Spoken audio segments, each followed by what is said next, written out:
знали просто очень много галактик освоили. Did you have friends that you remember? I had some friends on Mars for sure and on some other planets as well. And do you think they have come here in human bodies? It could be.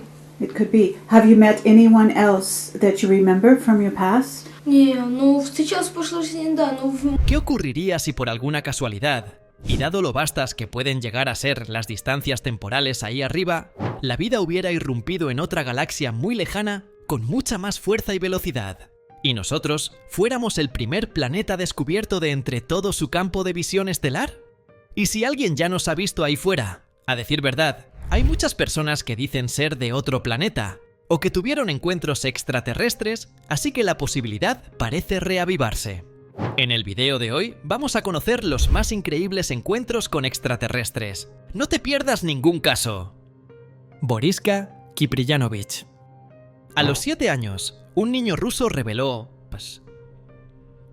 a sus padres que había reencarnado en un habitante de la Tierra y que en Marte había sido un piloto. Mi nombre es Boriska Kipriyanovich, de Rusia. Había vivido en Marte antes de renacer en la Tierra, en una aparente misión de salvar a la humanidad. En Marte, la edad de los humanos se detiene en los 35 años. Era piloto espacial y murió en un accidente espacial en Marte. El niño marciano aseguraba que los de su raza se encontraban infiltrados en nuestro planeta y que el único fin de su misión era advertirnos acerca de una inminente guerra nuclear. El chico afirmaba que su propia raza, la marciana, fue casi exterminada hace miles de años, a causa de un conflicto similar. Advierte que si no cambiamos nuestras políticas al respecto de las armas de destrucción masiva, nos esperará un destino similar. El marciano aceptó que no era el único chico del espacio en nuestro planeta, ya que otras civilizaciones enviaban a miembros de su especie con misiones similares a la suya. Kipriyanovich contó que a las personas que reencarnan de seres marcianos se les llama niños índigo. Lo más increíble es que más de 20 años después, los científicos pudieron corroborar los datos que Boriska proporcionó sobre los movimientos planetarios y complicadas ecuaciones de astrofísica que este pequeño les había enseñado. Boriska también hizo una predicción. La vida humana cambiará cuando se abra la esfinge. Tiene un mecanismo de apertura en algún lugar detrás de la oreja. Allí hace referencia a la gran esfinge de Giza, que se encuentra ubicada en la ribera occidental del río Nilo, en la ciudad de Giza en Egipto. Peter Faust. Peter Faust afirma haber sido abducido repetidamente desde su juventud. Su primer recuerdo consciente de estas experiencias se produjo en 1988, cuando tenía 33 años. Durante este encuentro, Faust dice que vio a dos seres, de unos 4 a 4 pies y medio de altura, con grandes cabezas en forma de pera y ojos almendrados. Lo que me sorprendió fue que reaccioné ante ellos como si los conociera. Faust recuerda haber dicho a los alienígenas: «Basta, odio esto». Descartó esta experiencia como un sueño raro, pero dice que le sorprendió su intensa respuesta emocional a los seres. Confundido, Faust fue a ver al Dr. John E. Mack para contarle sus experiencias. Según Faust, Mack le dijo: «Cuando alguien me cuenta un sueño de este tipo y siente tanta emoción, me dice que hay algo más. Me dice que es un hecho real». Por recomendación de Mack, Fausto dice que se sometió a técnicas de relajación y pudo recordar más de sus experiencias. Hablando con otros abducidos, Faust dice que aprendió a aceptar su situación. Ya no podía negarlo cuando otras personas decían que habían tenido las mismas experiencias independientemente de mí. Según Faust, durante la abducción fue levantado físicamente, trasladado a través de una ventana hasta una nave, que luego se trasladó a otra nave que se alejó volando. Faust dice que recuerda que los extraterrestres le mostraron películas e imágenes, y también dice que los extraterrestres realizaron experimentos físicos con él, como tomar muestras de esperma. Al dirigirse a los críticos, Faust dice que Mack hizo evaluar todas las cintas de regresión por fuentes independientes, que están de acuerdo en que Mack no le guió. También se sometió a una batería de pruebas psiquiátricas y no se le diagnosticó ninguna patología.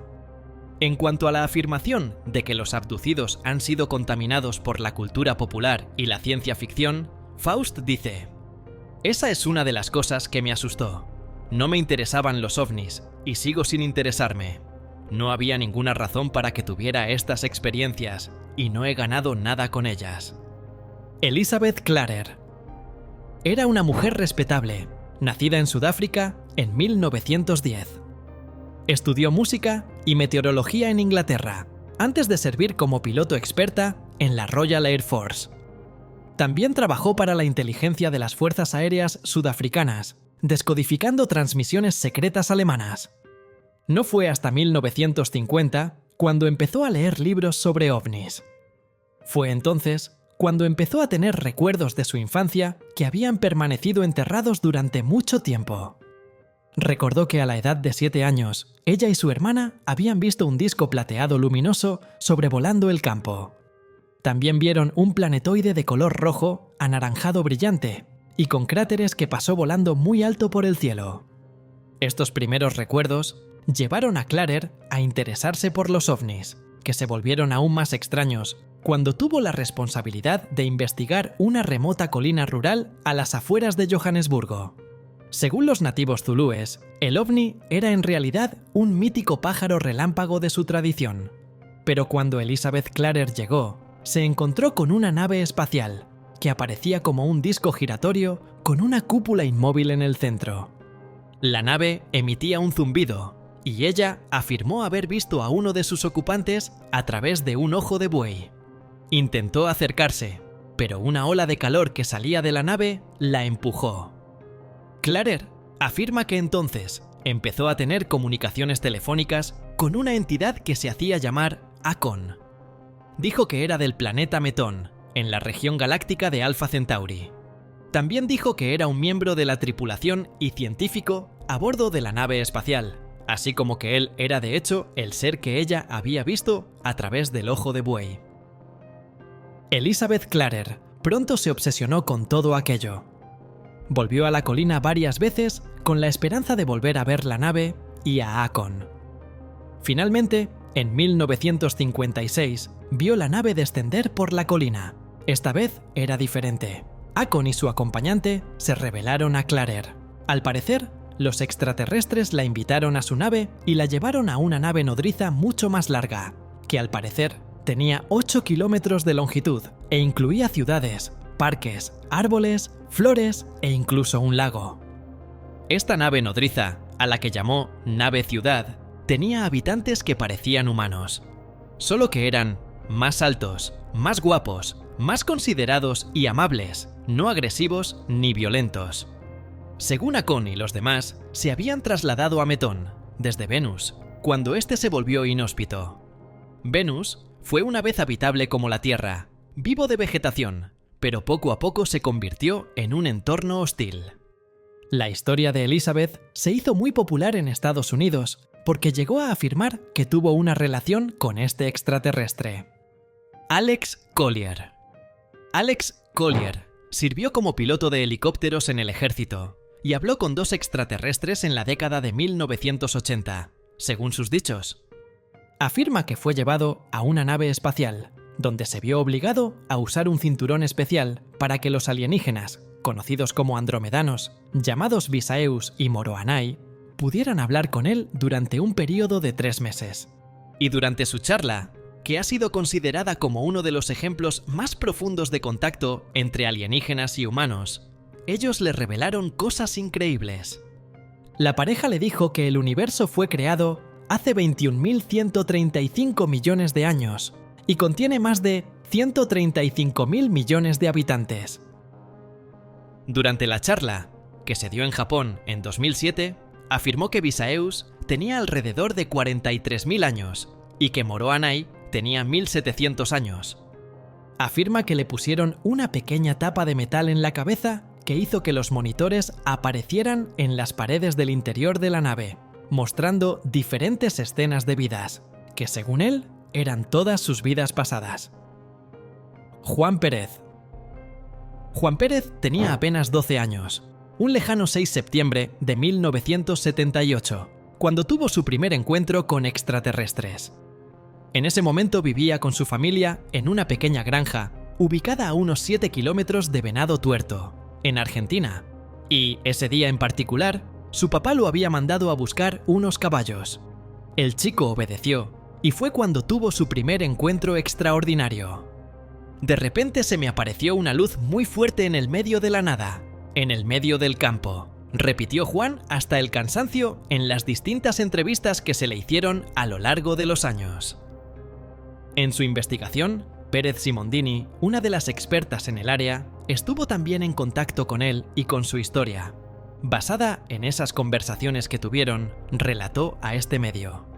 Fue envuelto en una especie de niebla y vio 3 objetos en vuelo.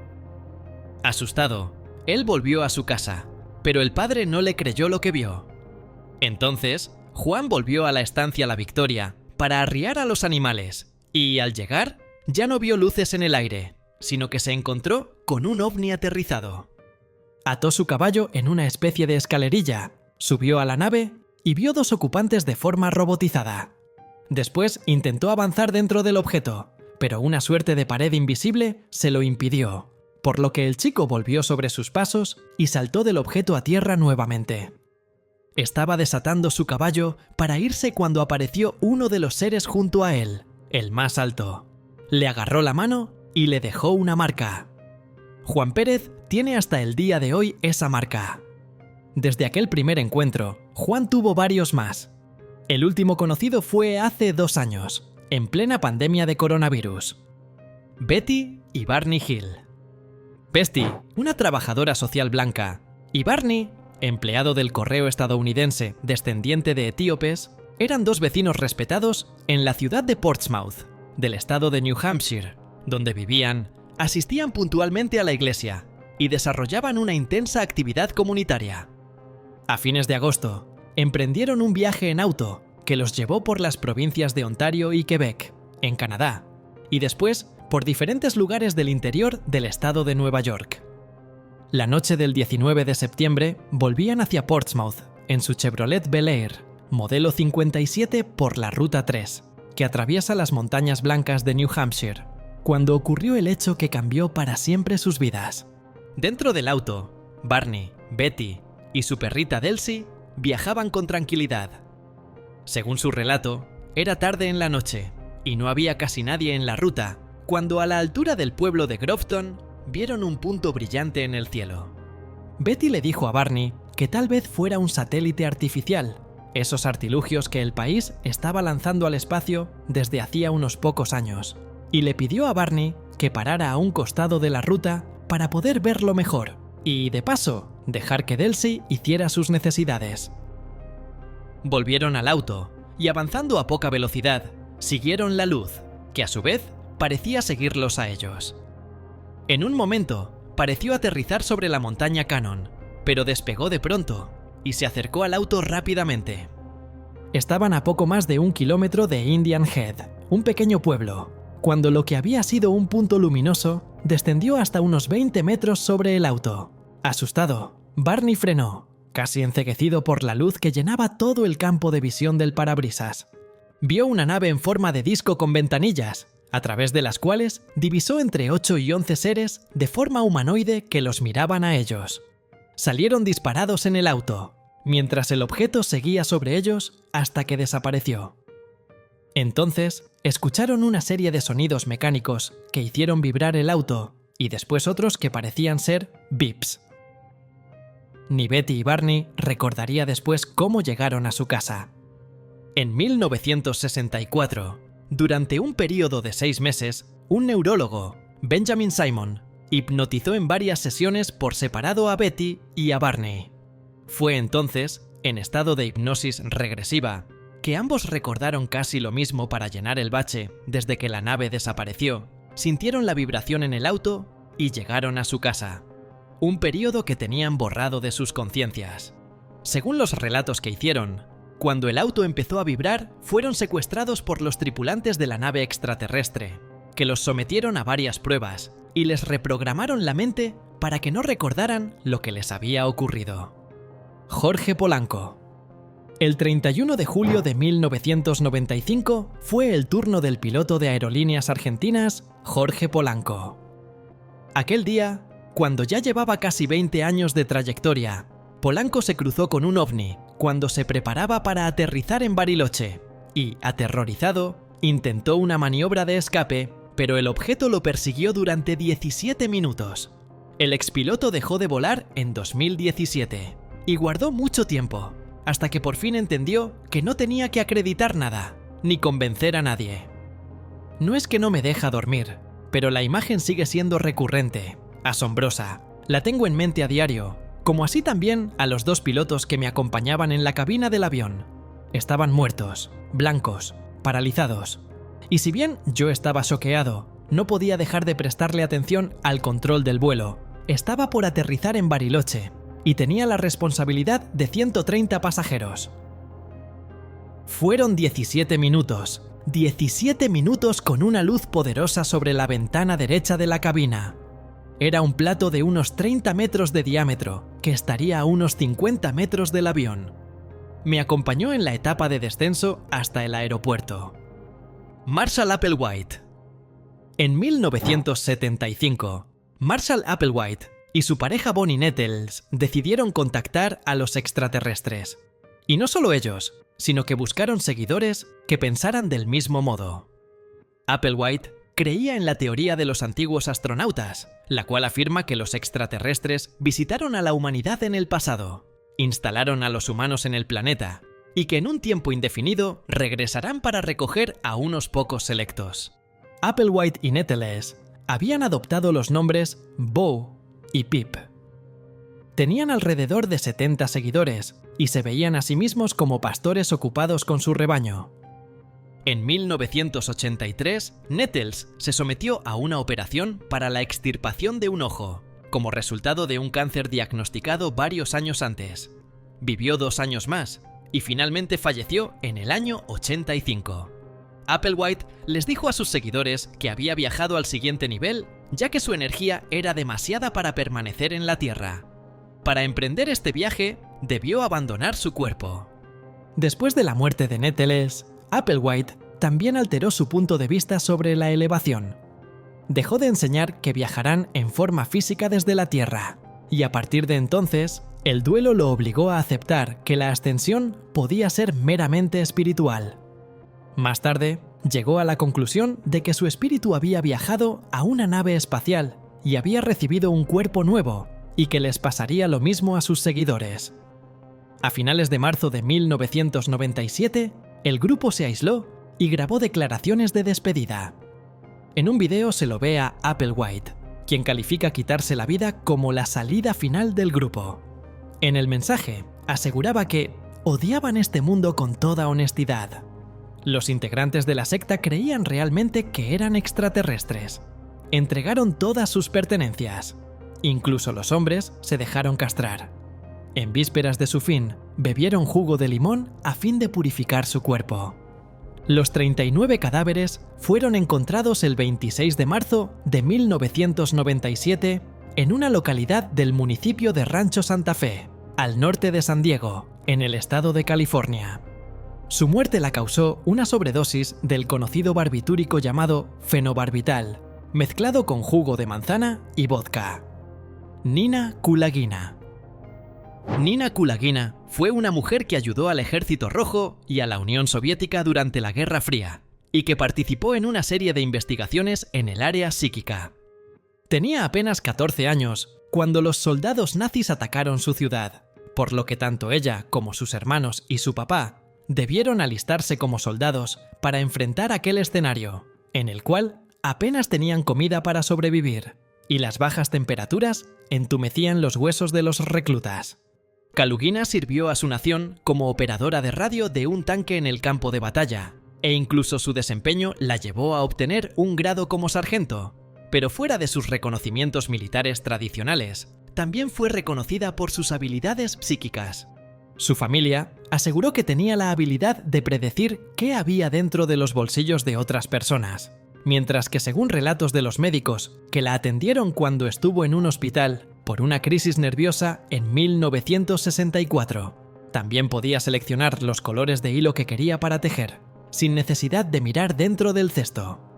Ese fue solo uno de los motivos que incentivaron a que las autoridades volvieran a llamarla, aunque esta vez para protagonizar una serie de experimentos con un equipo de parapsicólogos.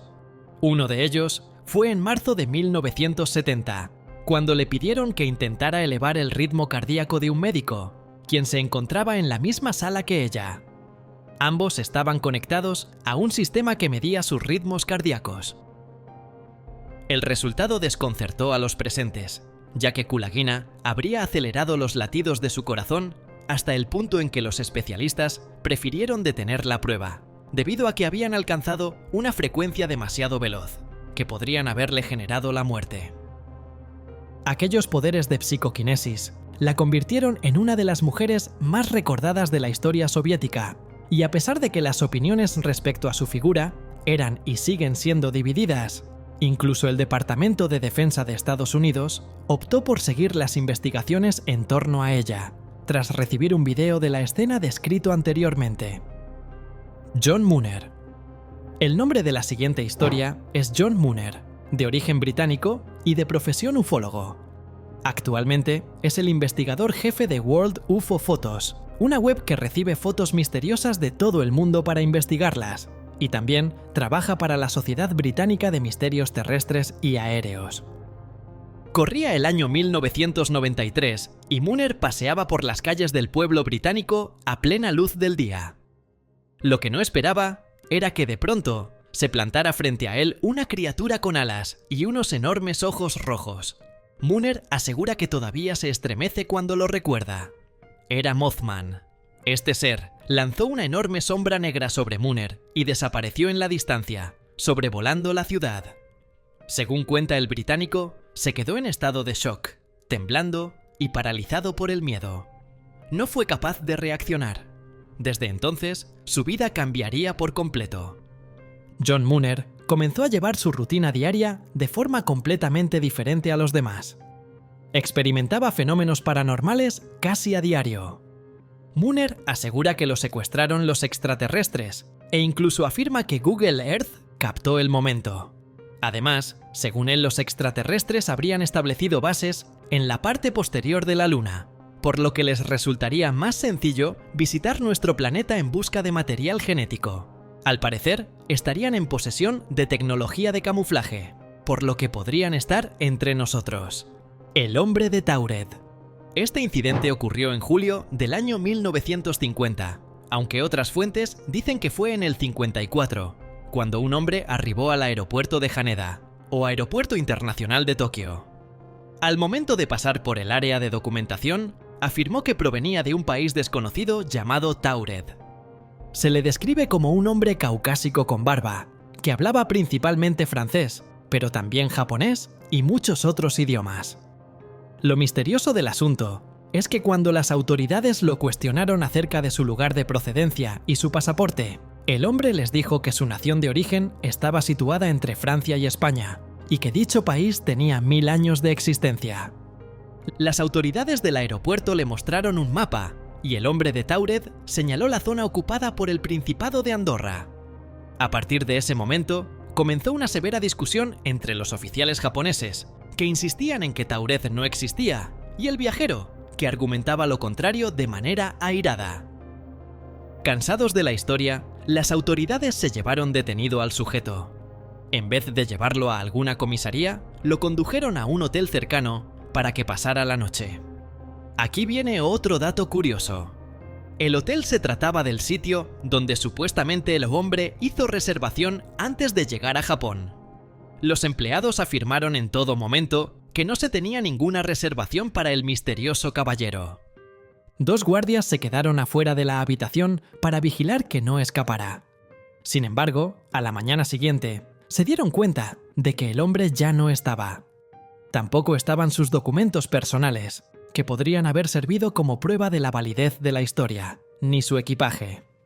Se inició una búsqueda para encontrar al hombre, pero todo intento fue en vano. Lo que más preocupaba a los investigadores era que estaba alojado en una habitación en lo alto de un edificio de varias plantas sin balcón. Toda lógica no explicaba cómo pudo escapar. Algunas personas sostienen que el hombre misterioso era efectivamente de Taured, pero que el país se encuentra en otro universo y, de algún modo, atravesó una dimensión paralela y acabó en el aeropuerto de Haneda. Otra teoría es que el hombre misterioso era un viajero en el tiempo y aterrizó por error en el aeropuerto. Calvin Parker. La noche del 11 de octubre de 1973, Charles Hickson, de 42 años, y Calvin Parker, de 19, fueron a pescar a la orilla oeste del río Pascagoula. Al anochecer, oyeron un zumbido y vieron destellos de luz azul en el agua. Miraron hacia arriba y vieron un objeto de forma ovalada, de unos 50 metros de diámetro y 20 metros de altura. 3 criaturas salieron planeando de la nave y los subieron a bordo. Completamente paralizados, pero aún conscientes, los 2 hombres fueron sometidos a un examen médico por un gigantesco ojo robótico. Los devolvieron a la orilla y la nave se alejó a toda velocidad en el cielo nocturno. Ambos informaron inmediatamente del incidente a la base aérea de Kisler y al departamento del sheriff del condado de Jackson. Una grabación de audio realizada en secreto reveló que estaban traumatizados, preocupados por sus familias y que no tenían intención de engañar a nadie. Al parecer, Hickson superó la prueba del polígrafo. El doctor Jade Allen Hynek, catedrático de astronomía de la Universidad Northwestern, estudió el caso y concluyó: no me cabe duda de que estos hombres tuvieron una experiencia muy real y aterradora. Hickson y Parker describieron a las criaturas como humanoides robóticos de 1,80 m de altura, con piel gris parecida a la de los elefantes, cabezas en forma de bala, bocas en forma de hendidura y pinzas parecidas a las de los cangrejos. Tenían la capacidad de levitar y se elevaban justo por encima del suelo. Claude Maurice Marcel Borillon. Claude Maurice.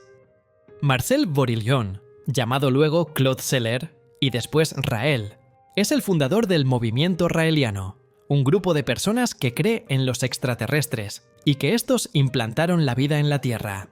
Incluso creen que los humanos son clones de los Elohim, como llaman a los aliens. Rael se escapó de un internado católico donde lo habían puesto sus padres e hizo su vida en París entre cafés y las calles, cantando para los transeúntes, hasta que fue captado por un director de radio. El giro más significativo en su vida ocurrió el 13 de diciembre de 1973, cuando afirmó haber sido contactado por un extraterrestre que le impartió un mensaje para la humanidad. A partir de este momento, Borillon se autodenominó Rael, el mensajero, y estableció el movimiento raeliano. Esta nueva creencia sostenía que los seres humanos fueron creados por extraterrestres, los Elohim, a través de avanzadas técnicas de ingeniería genética. Yo soy el mensajero, nada más. Todo está preparado para que el movimiento no acabe conmigo. El mensajero afirmaba que la vida en la Tierra había sido iniciada por estos seres, apoyados por un equipo de genetistas que acumularon más de 25.000 años de investigación científica. Además, Rael sostuvo haber tenido un segundo encuentro con los extraterrestres en 1975, durante el cual fue llevado a su planeta. Hace 18 años, el movimiento generó controversia en el ámbito científico, cuando su líder declaró haber clonado a una niña, Eve. A pesar de las aseveraciones y su defensa ante el Congreso de los Estados Unidos, nunca se comprobó la existencia de la pequeña. Faraón Tutankamón.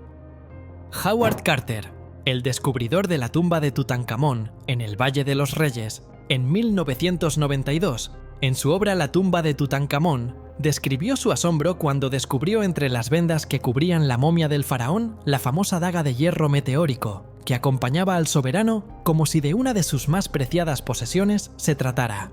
Esta arma excepcional descubierta en la tumba del faraón niño mide casi 35 centímetros de longitud, y su hoja de hierro contiene un 11% de níquel y un 0,6% de cobalto, lo que demuestra que el metal procedía de un meteorito. De hecho, la procedencia extraterrestre del metal con el que se forjó la hoja de esta singular daga fue confirmada en 2016 mediante un estudio de su composición química. Pero esta confirmación no daba respuesta a todas las preguntas que han surgido en torno a un objeto de características tan especiales. ¿Cómo se forjó y en qué lugar? El análisis de la distribución de níquel en la superficie de la daga, que se ha hecho disparando rayos X no destructivos a la hoja, ha revelado que el metal se calentó a baja temperatura, es decir, a más de 800 grados y a menos de 950. Ello se ha comprobado a partir de la existencia de las llamadas estructuras de Widmanstätten, un tipo de cristales alargados, que forman un patrón en forma de punto de cruz, que aparecen en el níquel presente en el hierro meteórico, cuando se alcanzan estas temperaturas, y que desaparecen cuando se alcanzan o superan los 1000 grados. La presencia de este patrón sugiere también que el meteorito del que procedía el hierro, con el que se forjó la hoja, pertenecía a un grupo de meteoritos férricos, conocido como octaedritas. En el análisis también se ha documentado la presencia de azufre, zinc y cloro. Otro importante descubrimiento que los investigadores han llevado a cabo estudiando la daga es la presencia de restos de yeso que fue usado como material para fijar los elementos decorativos de la empuñadura, una técnica que era desconocida en Egipto en tiempos de Tutankamón. Esto ha permitido a los investigadores afirmar que esta magnífica arma tiene con toda probabilidad un origen extranjero.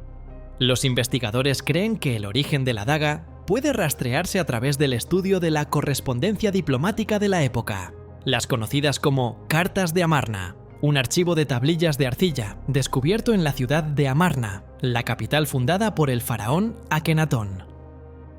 En una de estas cartas se menciona una daga de hierro que Amenhotep III, abuelo de Tutankamón, recibió como regalo del rey Tushratta de Mitanni. Aunque las teorías son de los más variadas, y una de las más populares la relaciona directamente con ovnis. Faraón Akenatón. Amenhotep IV intentó revolucionar el arte, la religión y las estructuras de poder que habían estado vigentes durante siglos. Todo empezó con un cambio de identidad. En lugar de seguir con la tradición de faraones que habían llevado su mismo nombre, se nombró a sí mismo Akenatón, el único, el primero. A pesar de la tradición religiosa profundamente cimentada en su imperio, desdeñó a los demás dioses por privilegiar la figura de Ra, el dios del sol. Durante su mandato, el culto a Ra se instituyó como el oficial. Es más, para consolidar su poderío, se autoproclamó como un dios en vida. Obligó a sus súbditos a abandonar el culto a los demás dioses del panteón, instituyendo una religión monoteísta en su honor. Uno de los motivos por su relación a los ovnis son las figuras alargadas y poco proporcionales, con dejos de gigantismo, que se encuentran en algunos jeroglíficos y corresponden a la época cuando Amenhotep IV fue faraón. Además de terminar con los dioses que se habían venerado por años, decidió que sería adecuado otorgar a su familia y asimismo el mismo lugar de estas figuras sagradas, ya que era el representante del sol en la tierra. En lugar de seguir con una tradición de jeroglíficos que, según la cosmovisión egipcia, obligó a los artistas de la época a que lo representaran más grande y majestuoso que a otros dirigentes políticos. En algunas representaciones, incluso, se muestra a sí mismo como el sol. Billy Meyer. Cuando el ciudadano suizo Billy Meyer afirmó en la década de 1970 que tenía pruebas de que había estado en contacto con extraterrestres del cúmulo estelar de las Pléyades desde los 5 años, pocos le creyeron. Decidido a probar su historia, en 1976 Meyer produjo fotografías que pretendían mostrar ovnis flotando sobre la campiña suiza. Aunque ampliamente descartadas como falsificaciones, fueron publicadas en un libro de 1979 por el ex piloto de la Fuerza Aérea de los Estados Unidos, Wendell C. Stevens, quien aseguró que no habían sido manipuladas. Otros ufólogos, no obstante, se mostraron escépticos sobre las imágenes. Lo que les dio nueva vida fue su aparición en el material publicitario de la serie de ciencia ficción estadounidense The X-Files. Una de ellas se usó como fondo del cartel que decía «Quiero creer», que aparecía en la oficina del agente especial del FBI Fox Mulder, interpretado por David Duchovny. Travis Walton. Travis es un maderista que aseguró haber sido abducido por un ovni extraterrestre, mientras trabajaba con un equipo de madereros en el Parque Nacional de Sid Graves, cerca de Snowflake, Arizona. El supuesto incidente ocurrió el 5 de noviembre de 1975, cerca de Snowflake, Arizona. Walton era un maderista de 22 años. Trabajaba con un equipo de maderistas en el Parque Nacional de Sid Graves. Según la historia, esa noche Walton y 6 miembros del equipo se trasladaban en camioneta de regreso a sus casas, luego de un arduo día de labor. Cuando se encontraron con una intensa luminosidad, que ellos creyeron se trataba de un incendio, pero al acercarse, el objeto se veía algo parecido a un platillo flotando sobre la tierra a unos 30 metros de altura. El extraño objeto estaba emitiendo un agudo sonido. Travis Walton salió de la camioneta y se acercó a él con curiosidad, esperando que al acercarse el objeto se alejara. Pero el objeto comenzó a moverse y a emitir muchos sonidos, lo cual lo aterrorizó. Cuando estuvo bajo él, un rayo de luz apareció de pronto en la parte inferior de la nave y lo golpeó contra la tierra, dejándolo aparentemente inconsciente. Luego afirmó haber experimentado una clase de choque eléctrico, que lo paralizó. Los otros 6 hombres se espantaron y se alejaron a toda prisa en su camioneta. Poco después, sus compañeros de trabajo volvieron al lugar solo para darse cuenta de que Travis había desaparecido. Aunque sus compañeros informaron del incidente a la policía en el pueblo Snowflake, Arizona, y relataron el hecho tal como había sucedido, la versión no logró ser lo suficientemente veraz, por lo que la desaparición de Travis fue considerada como un hecho policial más que un fenómeno de naturaleza inexplicable. Las principales hipótesis apuntaban a homicidio por parte de uno de los maderistas, el cual presentaba antecedentes penales anteriores. La policía buscó a Travis intensamente durante 3 días, usando una gran partida de perros y helicópteros, pero todo fue en vano porque fueron incapaces de encontrarlo o encontrar alguna pista. Incluso llegaron a pensar que podía haber sufrido una hipotermia, lo cual era lo más probable. Aunque nada se pudo comprobar con certeza, los 5 días posteriores a la desaparición de Travis Walton fueron un verdadero infierno para el grupo. Acusados de homicidio, juzgados legal y socialmente por toda la nación, y con la firme certeza de que la abducción era un fraude para ocultar un crimen, fueron sometidos al detector de mentiras en la Oficina de Seguridad Pública del Estado de Arizona, con el más alto cuidado de administrarlo para tomar la prueba porque los hombres habían sido acusados de asesinato. El examinador de polígrafo, altamente calificado, miembro de la Asociación de Polígrafos del Estado de Arizona, Cy Gilson, escribió en su informe que habían dicho la verdad y comentó que pasaron la prueba. El compañero de Travis Walton, Mike Rogers, dijo que mientras les aplicaba el polígrafo Cy Gilson, parecía ser un creyente, después de que ya 3 de estos hubiesen pasado la prueba. Luego, Mike Rogers afirmó que, en una conversación con este, le dijo de manera no oficial que él creía que habían dicho la verdad. El sheriff Marlin Gillespie, el cual no les creía al principio, los interrogó por separado en habitaciones aisladas y no encontró contradicciones, y en virtud de la solidez de los testimonios, cambió de opinión. Al 5.º día de la desaparición, la familia de Travis recibió una llamada telefónica desde un teléfono público. El interlocutor decía ser Travis Walton. Mike Rogers, el mejor amigo de Travis, no se lo podía creer y partió en su búsqueda junto con la familia de este. Travis recuperó la consciencia y se encontraba en un pavimento frío al oeste de Heber, Arizona. Cuando llegaron al lugar que se mencionaba en la llamada, un teléfono público ubicado en una gasolinera, encontraron a Travis al lado del teléfono público. Apenas hablaba y se encontraba en un estado físico y psicológico muy deteriorado. Al día siguiente, la policía y toda la opinión pública tuvieron que retractarse sobre lo ocurrido, y el caso, al menos policial y legalmente, fue descartado. George Adamski. El 20 de noviembre de 1952, Adamski y varios amigos se encontraban en el desierto Colorado, cerca de la ciudad de Desert Center, California, cuando supuestamente vieron un gran objeto con forma de submarino flotando en el cielo. Creyendo que el navío le buscaba, Se dice que Adamski dejó a sus amigos y partió andando solo por la carretera principal. Poco después, según Adamski, una nave exploradora menor hecha de un tipo de metal traslúcido aterrizó cerca de él, y su piloto, un venusiano llamado Orthon, desembarcó y le buscó afuera. Adamski afirmó que las otras personas que estaban con él también vieron la nave venusiana, y casi todos más tarde declararon haber podido ver a Adamski reuniéndose con alguien en el desierto, aunque a una distancia considerable.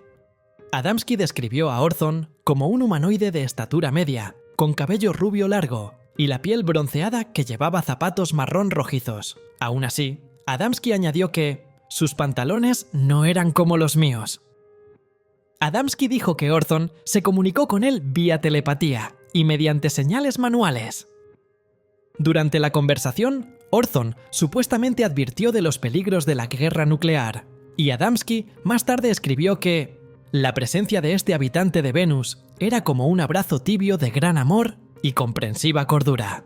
Además, reclamó que Orthon había rechazado dejarse fotografiar, y en cambio, había preguntado a Adamski si le entregaba una placa fotográfica, asegurando que se la entregó a Orthon. George Hunt Williamson, un contactado y asociado de Adamski, también aseguró que después de que Orthon se fuera, fue capaz de tomar moldes de yeso de las huellas de los zapatos del alienígena. Las impresiones de las suelas contendrían símbolos misteriosos, lo cual Adamski dijo que era un mensaje de Orthon. Orthon le habría dicho que regresaría para devolverle la placa fotográfica el 13 de diciembre de 1952.